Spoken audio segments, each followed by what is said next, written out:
Bizler de her türlü önlemi almak için bu tatbikatları da yapmak zorundayız. İnşallah tatbikatımız hayırlara vesile olur diyor.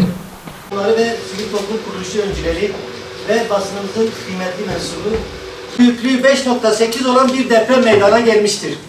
İvme kayıtlarına göre Bitlis iline sınırı olan illerin depremden etkilenme düzeyleri ekli haritada ve tabloda verilmiştir.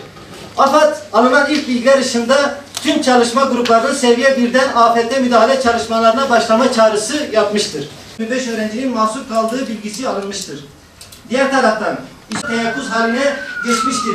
Deprem sebebiyle Afet ve Acil Durum Yönetim Merkezi'nde elektrik kesik olduğundan İlimizde mevcut elektrik enerjisinde patlama tehlikelerine karşı çalışma grubumuz tarafından enerji kesilmiştir. Kalan 25 öğrenci itfaiye ekipleri tarafından tahliye edilmektedir. Arz ederim.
geldi. Oyman şey toplantıda yok.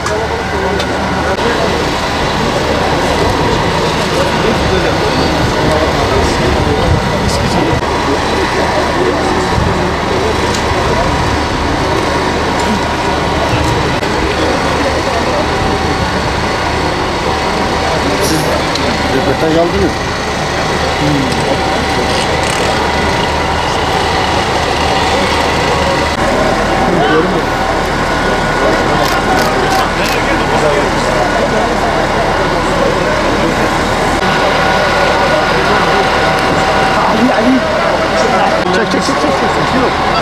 Ortam dinlemesi. Sayın Valim özellikle bir yaralıya ulaşılmış şu an efendim. Bir ortam dinlemesi yapılacak.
başladı.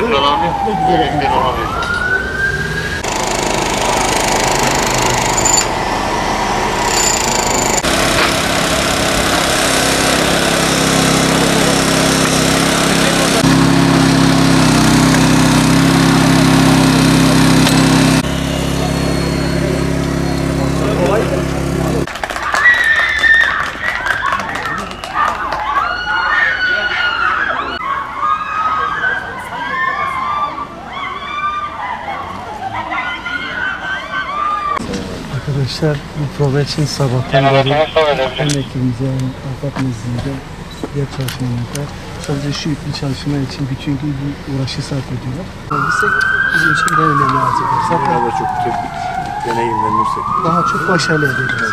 Sağ olsun AFAD'ımız bu usta alakalı her zaman elimizde bize yardımcı olmaya çalışıyor. Sivil STK'lara destek vermeye çalışıyoruz. Yapmış olduğumuz sertifikatı biz 2022 yılı Türkiye Afet Müdahale Planı çerçevesinde yapıyoruz. Malumlarınız olduğu üzere İçişleri Bakanımıza bağlı AFAD Başkanlığı tarafından 2021 yılı Afet Eğitim Yılı ilan edilmişti. 2022'de afetlere maruz kaldığımız dönemlerde müdahale etmek için yapılan tatbikat yılı ilan edildi.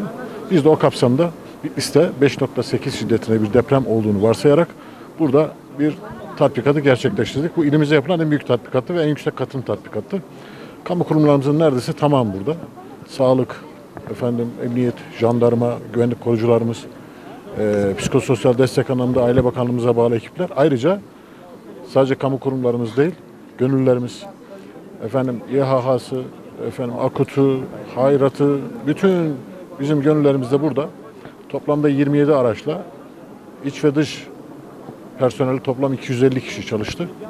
Arkadaşlarımız çok başarılı bir tatbikat gerçekleştirdi. Şunu unutmuyoruz, Türkiye afetler ülkesi. Ne yazık ki memleketimizin her bölgesinde her yıl afetler yaşamak durumunda kalıyoruz.